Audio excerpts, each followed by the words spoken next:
नमस्कार, मैं सुधांशु कुमार। आज हम आपको बताने वाले हैं भारत छोड़ो आंदोलन के बारे में। चलिए स्टार्ट करते हैं भारतीय छोड़ो आंदोलन। भारतीय छोड़ो आंदोलन द्वितीय विश्व युद्ध के समय 9 अगस्त 1942 को आरंभ किया गया था, जिसे अगस्त क्रांति भी बोला जाता है। इस आंदोलन का लक्ष्य था कि भारत से ब्रिटिश राज को समाप्त करना। महात्मा गांधी द्वारा अखिल भारतीय कांग्रेस समिति के अधिवेशन से शुरू हुआ था। भारतीय स्वतंत्रता संग्राम के दौरान गांधी जी की आवाज से आरंभ हुआ था भारत छोड़ो का नारा। किसने दिया बताइए? ये दिया था यूसुफ मेहर अली ने। दूसरे विश्व युद्ध की शुरुआत हो चुकी थी और इसमें ब्रिटिश फौजों की दक्षिण पूर्व एशिया में हार होने लगी थी। एक समय यह भी निश्चित माना जाने लगा कि भारत पर अब जापान हमला ही कर देगा। मित्र देश अमेरिका, रूस, चीन, ब्रिटेन लगातार दबाव डाल रहे थे कि संकट की घड़ी में वह भारतीयों का समर्थन प्राप्त करने के लिए पहल करे। अपने इसी उद्देश्य को पूर्ण करने के लिए उन्होंने स्टैमफोर्ड क्लिप्स को मार्च 1942 में भारत भेजा। ब्रिटिश सरकार भारत को पूर्ण स्वतंत्रता देना नहीं चाहती थी, भारत की सुरक्षा अपने ही हाथों में रखना चाहती थी और साथ ही गवर्नर जनरल के बीच अधिकारों को भी पहले जैसा ही रखने के पक्ष में थे। भारतीय प्रतिनिधियों ने क्रिप्स मिशन के सारे प्रस्तावों को एक सिरे से खारिज कर दिया और सभी को ठुकरा दिया। क्रिप्स मिशन की सफलता के बाद भारतीय नेशनल कमेटी की बैठक अगस्त 1942 को मुंबई में हुई। इसमें यह निर्णय छोड़ना ही पड़ेगा कि अपनी सुरक्षा हम स्वयं करेंगे। साम्राज्यवाद के विरुद्ध होगा। यदि अंग्रेज भारत छोड़ देते हैं, सरकार बनेगी, नागरिक अवज्ञा आंदोलन छेड़ा जाएगा और इसके नेता गांधी जी होंगे। 8 अगस्त 1942 को मुंबई में हुई अखिल भारतीय कांग्रेस कमेटी की बैठक में पारित किया गया।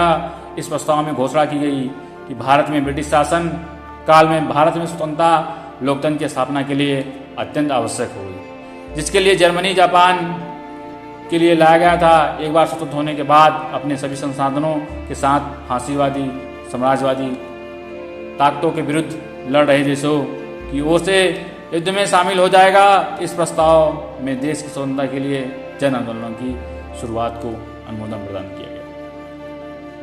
इस प्रस्ताव के पारित होने के बाद गांधी जी ने कहा था, एक छोटा सा मंत्र है जो मैं आपको देता हूं, उसकी अभिव्यक्ति करिए।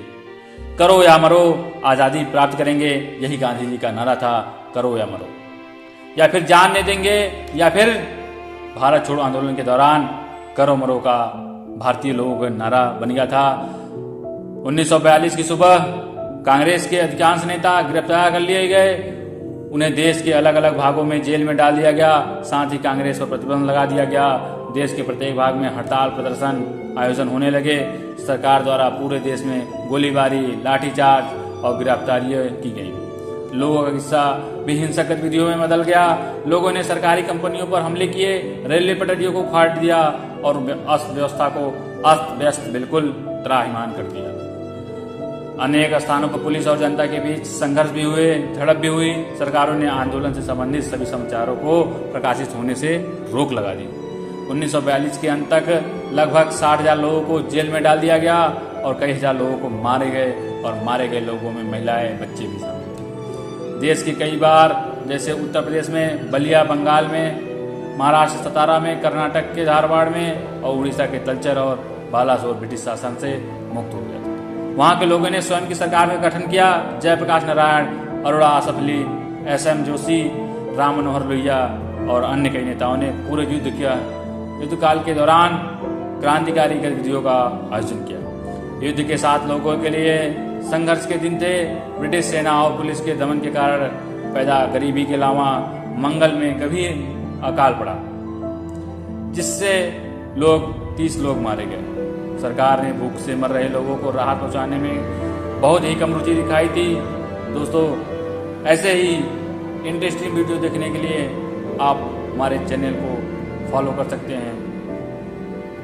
नमस्कार, मैं सुधांशु कुमार आज्ञा लेता हूँ। अब फिर मिलते हैं नेक्स्ट।